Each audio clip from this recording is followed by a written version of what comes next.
Hi நண்பர்களே, இந்த வீடியோவில் நம்ம எதை பற்றி பார்க்க போகிறோம்னா ஃபிசிக்ஸ் அப்படின்ற ஒரு சப்ஜெக்டில் இருக்கக்கூடிய ஒரு ஜஸ்ட் இன்ட்ரடக்ஷன் தான் பார்க்க போகிறோம். இந்த ஃபிசிக்ஸ் அப்படின்றது உங்களுக்கு ஏற்கனவே நிறையா பேருக்கு தெரிஞ்சிருக்கும். இன்ஃபேக்ட் எல்லாருக்குமே தெரிஞ்சிருக்க வாய்ப்பு இருக்குது. ஆனால் ஃபிசிக்ஸில் நிறைய கான்செப்ட்ஸ், பெரிய பெரிய கான்செப்ட்ஸ் போகும்போது நிறைய பேரால் அதை அண்டர்ஸ்டாண்டே பண்ண முடியாது. ஏன்னா ஃபிசிக்ஸோட பேசிக்ஸ் நம்மளுக்கு சரியாக அண்டர்ஸ்டாண்ட் பண்ணியிருக்க மாட்டோம் ஸ்கூல் டேஸில். ஸோ காலேஜில் ஒரு இன்ஜினியரிங் சைட் போகும்போது நீங்கள் நிறையா ஃபேஸ் பண்ணுவீங்க. இன்ஜினியரிங் ஃபிசிக்ஸ் அந்த மாதிரி வரும்போதெல்லாம் அந்த கான்செப்ட்ஸ், பேசிக் கான்செப்ட்ஸ் புரியாதனால நீங்கள் நிறைய கான்ஃப்ளிக்ஸை ஃபேஸ் பண்ணுவீங்க. ஸோ அந்த மாதிரி ஒரு ப்ராப்ளம் வரக்கூடாதுன்னா நான் இந்த ஃபிசிக்ஸ் அப்படின்ற ஒரு பிளேலிஸ்ட்டை க்ரியேட் பண்ணியிருக்கேன். ஸோ இது ஒரு சிலருக்கு இல்லாமல் நிறைய பேருக்கு யூஸ்ஃபுல்லாக இருக்கும் அப்படின்னு சொல்லிட்டு தான் இந்த பிளேலிஸ்ட்டை நான் க்ரியேட் பண்ணியிருக்கேன். சரி வாங்க, இந்த இன்ட்ரடக்ஷனில் அப்படி என்னதான் இருக்குன்னு சொல்லி வீடியோக்குள்ளே போய் பார்ப்போம்.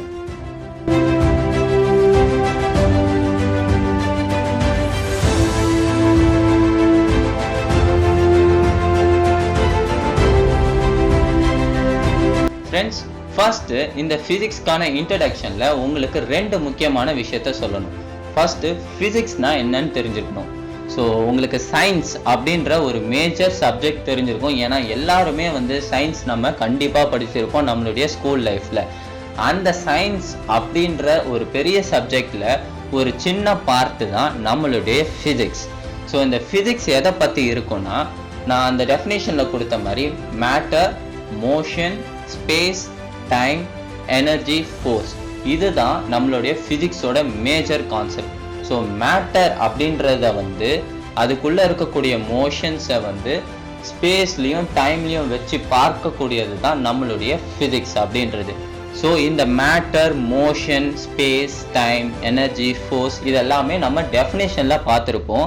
அப்படி என்னதான் இது, அதுக்கான அர்த்தம் என்னன்னு சொல்லிட்டு நிறைய பேருக்கு தெரியாமல் இருக்கும். ஸோ அதை தான் தெளிவாக இந்த வீடியோவில் நம்ம பார்க்க போகிறோம். அதுக்கு முன்னாடி ஒரு சின்ன மேஜர் கிளாசிஃபிகேஷன். நம்மளுடைய நேச்சுரல் சயின்ஸை ரெண்டாக பிரிச்சிருக்காங்க. ஒன்று ஃபிசிக்கல் சயின்ஸ்ன்னு சொல்லுவாங்க, ஒன்று பயாலஜிக்கல் சயின்ஸ்ன்னு சொல்லுவாங்க.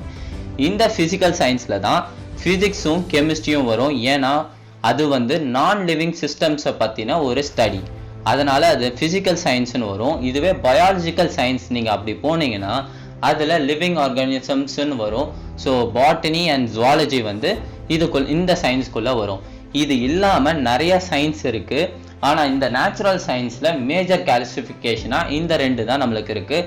ஸோ நீங்கள் 12th ஸ்டாண்டர்ட் படிக்கிற ஸ்டூடெண்ட்டாக இருந்தாலும் சரி, 11th படிக்கிற ஸ்டூடெண்ட்டாக இருந்தாலும் சரி, இதை அவங்களால கிளியராக அண்டர்ஸ்டாண்ட் பண்ண முடியும்.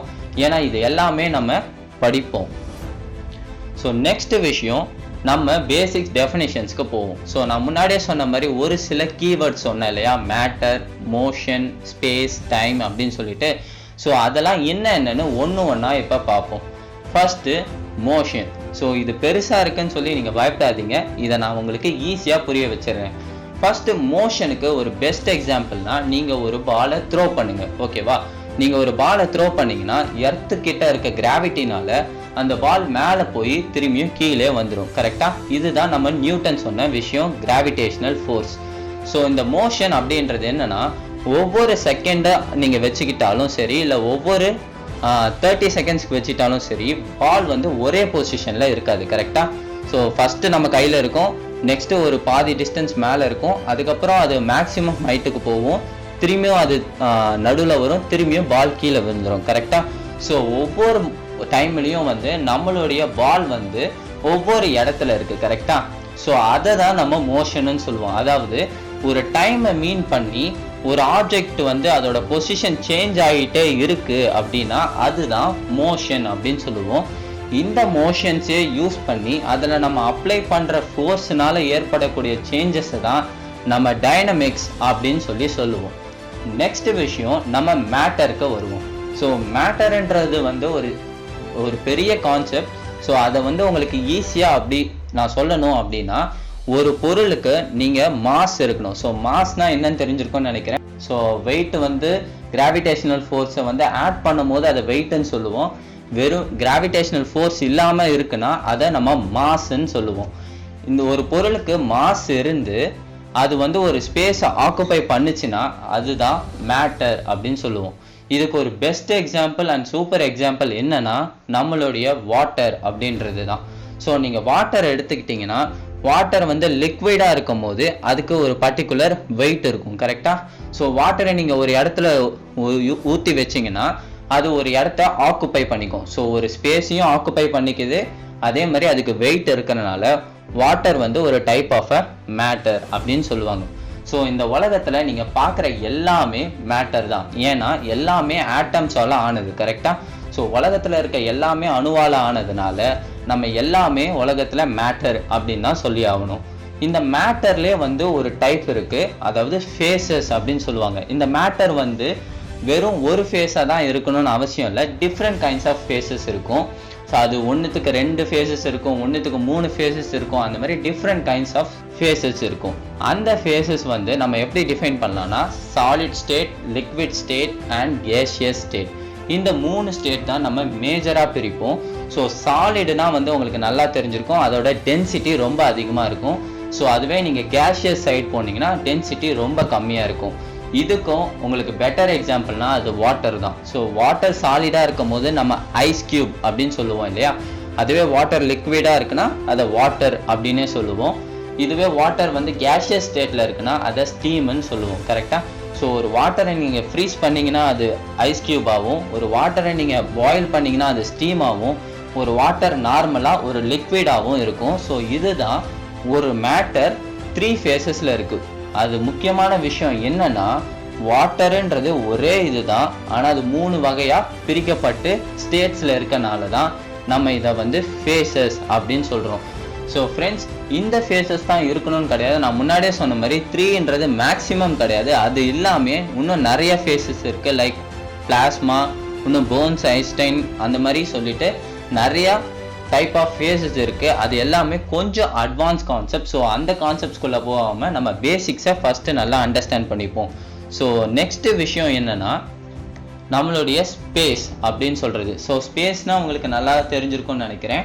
ஆனால் நீங்கள் ஃபிசிக்ஸ் கான்செப்டுக்குள்ளே வரும்போது ஸ்பேஸுக்கு ஒரு சின்ன டிஃப்ரென்ஸ் இருக்குது. அதாவது நீங்கள் 3 டைமென்ஷனல் ஆப்ஜெக்ட் எடுத்துக்கிட்டிங்கன்னா 3 ஆக்சஸ் இருக்கும், கரெக்டாக? 3 பிளெயின்ஸ்ன்னு சொல்லலாம், இல்லை 3 ஆக்சஸ்ன்னு சொல்லலாம், இல்லை 3 டைமென்ஷனல் அப்படின்னு சொல்லுவோம். So x, y, z. So அதை வந்து லீனியர் டைமென்ஷன்ஸ் அப்படின்னு சொல்லுவாங்க. இந்த லீனியர் டைமென்ஷன்ஸ்க்கு ஒவ்வொரு இடத்துக்கும் ஒவ்வொரு கோஆர்டினேட் இருக்கும், கரெக்டாக? ஸோ கோஆர்டினேட்ஸ்னால் நம்ம வந்து இந்த பொசிஷனில் இருக்குன்னு எப்படி மீன் பண்ணுவோம்னா ஒரு கோஆர்டினேட் மூலமாக மீன் பண்ணுவோம். ஒரு ஆப்ஜெக்ட் வந்து இந்த பொசிஷனில் இருக்குது அப்படின்னு சொல்லிட்டு. இந்த மாதிரி நிறைய கோஆர்டினேட்ஸ் இருக்குது, நிறைய பொசிஷன்ஸ் இருக்குது இல்லையா, அதுதான் வந்து ஒரு பெரிய ஸ்பேஸ் அப்படின்னு சொல்லுவோம்.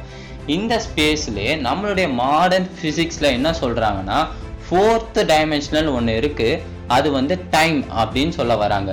ஸோ ஸ்பேஸ் டைம்னு சொல்லிட்டு ஒரு கான்செப்ட் நீங்கள் ஜஸ்ட் கேட்டிருப்பீங்க. அந்த ஸ்பேஸ் டைம் அப்படின்ற கான்செப்ட் இந்த 4th டைமென்ஷன் மூலமாக தான் வருது. அவங்க என்ன சொல்ல வராங்கன்னா 4வது ஒரு டைமென்ஷனில் இருக்குது, அதை டைமை மீன் பண்ணியிருக்கு. ஸோ ஸ்பேஸ் கூட நீங்கள் டைம் சேர்க்கும் போது அந்த 4 டைமென்ஷனையும் சேர்த்து ஒரே டைமென்ஷனாக 4th டைமென்ஷன் அப்படின்னு சொல்லி கொண்டு வந்திருக்காங்க. அதுதான் ஸ்பேஸ் டைம். இந்த ஸ்பேஸ் டைமை நீங்கள் வந்து புரிஞ்சிருக்கணும்னு நினச்சிங்கன்னா நீங்கள் வெளி உலகத்தில் இருக்கக்கூடிய நம்ம ஸ்பேஸில் இருக்கக்கூடிய எல்லா கான்செப்ட்ஸுமே ஸ்பேஸ் டைமை மீன் பண்ணி தான் இருக்கும். ஸோ பேசிக்காக நீங்கள் புரிஞ்சிக்க வேண்டிய விஷயம், ஸ்பேஸ்ன்றது ஒரு ஆப்ஜெக்டோடைய பவுண்ட்லெஸ்ன்னு சொல்லும் போது நம்ம என்ன சொல்லுவோம், அதுக்கு வந்து ஒரு தடுப்பே கிடையாது, அதுக்கு வந்து ஒரு ஃபுல் ஸ்டாப் அப்படின்றதே கிடையாது, அது போயிட்டே இருக்கும், இன்ஃபினிட்டியை எக்ஸ்டெண்டாக போயிட்டு இருக்கும். ஸோ அந்த மாதிரி 3 டைமென்ஷனாக நீங்கள் பிரிக்கும் போது அந்த இடத்துல எங்கே ஆப்ஜெக்ட் இருந்தாலும் அது வந்து ஒரு ஸ்பேஸ்குள்ளே இருக்கிறதா தான் நம்ம எடுத்துக்கணும். நெக்ஸ்ட் விஷயம், இந்த டயக்ராமை நீங்கள் நல்லா பார்த்தா உங்களுக்கு இன்னும் கிளியராக புரியும். இந்த ஸ்பேஸ்ன்றது 3 டைமென்ஷன். ஸோ இது எல்லாமே நீங்கள் வந்து முன்னாடியே பார்த்துருப்பீங்க. நெக்ஸ்ட் விஷயம் நம்மளுடைய energy. So friends, energy can neither be created நார் பி டெஸ்ட்ராய்ட் அப்படின்னு சொல்லி ஒரு பெரிய ஸ்டேட்மெண்ட் வந்து நிறையா இடத்துல நம்ம படிச்சிருப்போம் இல்லையா. ஸோ அதுக்கான மீனிங் என்னன்னா, எனர்ஜின்றதை வந்து நம்மளால் மெஷர் பண்ண முடியும், ஆனால் நம்மளால் பார்க்கவும் முடியாது. நெக்ஸ்ட் விஷயம், இந்த எனர்ஜியை யூஸ் பண்ணி நம்ம வந்து ஸ்ட்ரெயிட்டாக எனர்ஜி அப்படின்னு பார்க்க முடியாது, ஆனால் அதை யூஸ் பண்ணி வேற ஏதாவது ஒரு டிரான்ஸ்ஃபர்மேஷன் நம்மளால் கொண்டு வர முடியும்.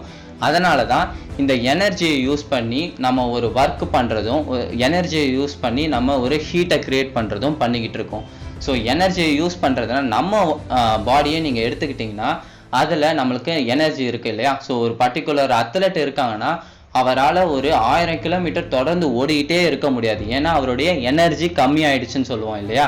ஸோ அதனால தான் இந்த இடத்துல நம்ம எனர்ஜி அப்படின்றத வந்து ஒரு ஒர்க்கு செய்யறதுக்கு ஒரு பர்டிகுலர் அமௌண்ட் இருக்கிற வரைக்கும் தான் நம்மளால அந்த ஒர்க்கை பர்ஃபார்ம் பண்ண முடியும். அதுக்கப்புறம் அந்த ஒர்க்கை நம்மளால செய்ய முடியாது. அதனால தான் இது மெஷரபிள் குவான்டிட்டி அப்படின்னும் சொல்றாங்க.